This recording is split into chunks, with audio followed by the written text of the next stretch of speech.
আমার একটি কথা নিয়ে অন্যভাবে ব্যাখ্যা করা হয়েছে। আমি বহিরাগত বলতে এখানে যারা বাস করেন তাদের কথা বলিনি। আসলে আমি আমার কাউন্সিলরদের বলছিলাম, এটা তো আমার অধিকার আছে আমার দলের মিটিংয়ে। আমি আমার কাউন্সিলরদের বলছিলাম যে তোমরা কেন বস্তিগুলোকে উঠিয়ে বাংলার বাড়ি করছো না? বস্তিগুলোতে গরিব লোক থাকাটা অপরাধ নয়, এবং তোমরা কেন চেষ্টা করবে না? কেউ একটা কিনে নিল আর 200 মানুষকে এলাকা থেকে তাড়িয়ে দিল, তারা কি মানুষ নয়? আমি ওদের বলছিলাম, আমি আমার কাউন্সিলরদের বলবার অধিকার আমার আছে, আমার দলের নেতাদের বলবার অধিকার আমার আছে, এবং তাদের আমি সতর্ক করছিলাম যে তোমরা লক্ষ্য রাখবে গরিব মানুষ তাকে যেন জোর করে কেউ সরিয়ে দিতে না পারে, কারণ মানবিকতা নিয়ে আমাদের কাজ করতে হয়। আর একটা বলেছিলাম, অনেক কাউন্সিলর এখানেও আছে, তারাও শুনবেন, এটা বাজে কথা নয়।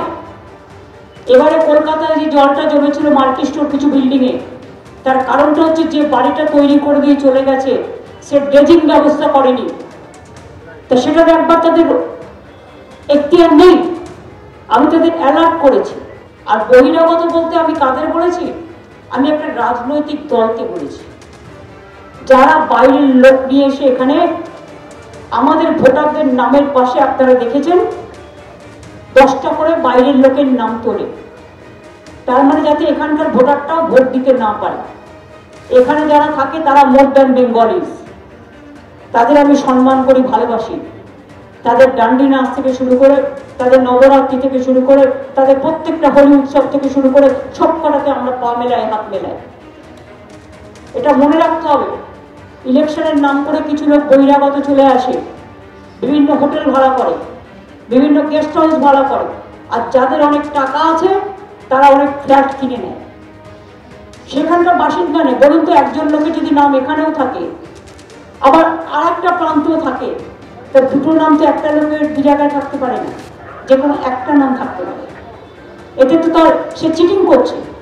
তা সেটা কাউন্সিলরদের দেখার কাজ নয়, লোকাল লিডারদের দেখার কাজ নয়।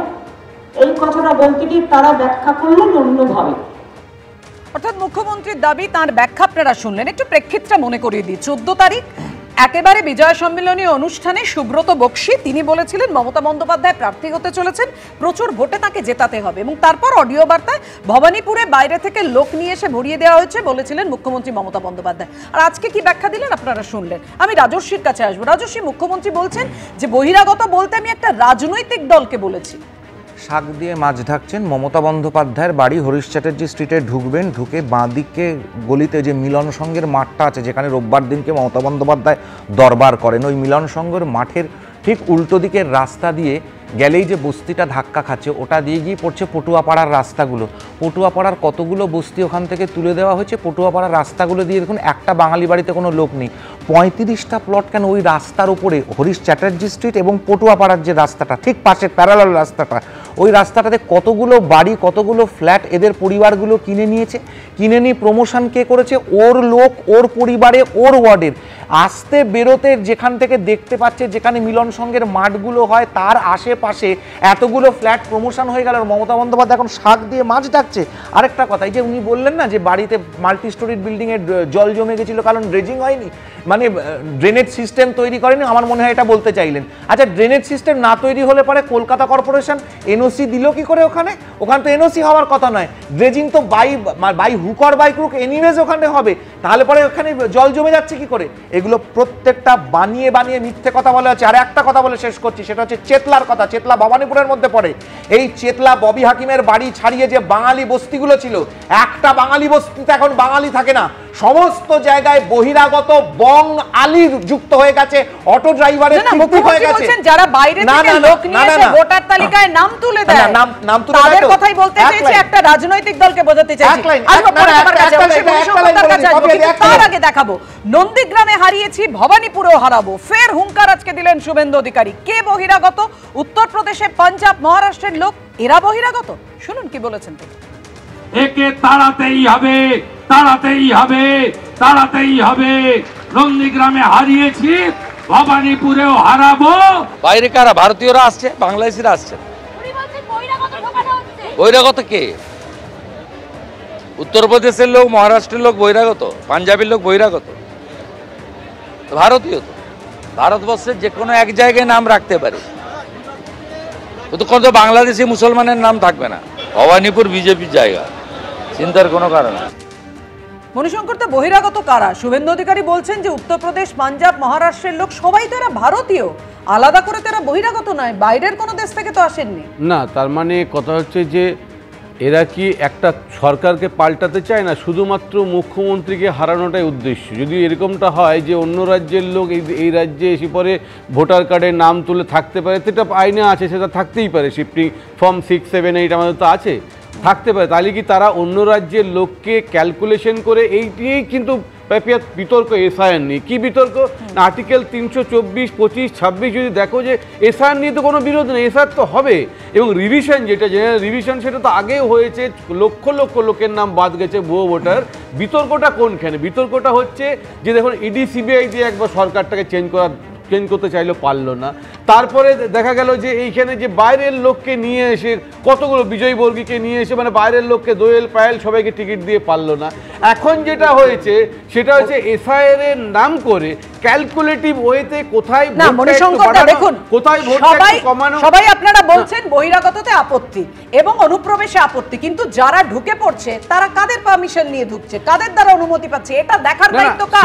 দেশের সুরক্ষা, দেশের নিরাপত্তা দেখার দায়িত্ব কার? যখন আমরা বলি যে বর্ডারে কি করছে, তখন ওরা বলে আসামে কি করে। আজকে জঙ্গি হামলা হয়ে গেল, শুনলে একটু বলুন, আসামে জঙ্গি হামলা হলো, ডাবল ইঞ্জিন সরকার। না দেখো, অনুপ্রবেশ যেটা হয় যে বর্ডার লাইন যেগুলো আছে সেগুলো অনেক প্রচুর পোরাস এরিয়াস আছে, সেটা কিন্তু বেসিক্যালি বর্ডার সিকিউরিটি ফোর্স। তারপরে যখন বহিরাগতরা, যারপর অনুপ্রবেশ ইনফিল্ট্রেটাররা যারা ঢুকে পড়েছে, তখন দায়িত্বটা কার থাকে? মণি তুমি বাবাকে বলো। তারপরে দায়িত্বটা তো পুরো রাজ্য প্রশাসনের থাকে, সরকারের থাকে। এবং তারপরে খালি তাই না, সেই অনুপ্রবেশকারীদের আধার কার্ড করে দেওয়া, তাদের ভোটার আই কার্ড করে দেওয়া। যেমন সাদরা দিয়েছে 2 জায়গা, হরিহরপাড়া, নওদা 2 জায়গা, তার ভোটার আই কার্ড কে করে দিল বলো? এটা কি বিএসএফ করে দিয়েছে? আজাদ মল্লিক কে করে দিয়েছে? তোমার জাভেদ, এই তোমার ক্যানিংয়ে, যেটা কাশ্মীর থেকে যে পুলিশ এসে ধরে নিয়ে চলে গেল, কে করে দিয়েছে তাদের? কে ওখানে থাকতে জায়গা দিয়েছে? এটা বললে তো হবে না। খালি কোথায় হাজার হাজার মাইল যে বর্ডার এরিয়া, সেখানে বর্ডার সিকিউরিটি ফোর্সের দায়িত্ব আছে, মানলাম। কিন্তু সেখানে বহু জায়গা আছে, নদ আছে, নদী আছে, হ্রদ আছে, যেখানে বাউন্ডারি ওয়াল তোলা যায় না। সেখানে কি ম্যান টু ম্যান কভার করা যায়? সেটা সম্ভব না। এটা তো রামের দোষ শ্যামের ঘরে, শ্যামের দোষ রামের ঘরে, এই দিয়ে একটার পর ম্যানগ্রোভ বলছে, ম্যানগ্রোভ পাহাড়ে লাগাবে, আমরা জন্মে শুনিনি। তারপরে আমরা শুনলাম কি যে ইন্দো ভুটান রিভার কমিশন। এটা কি চলছে বলো?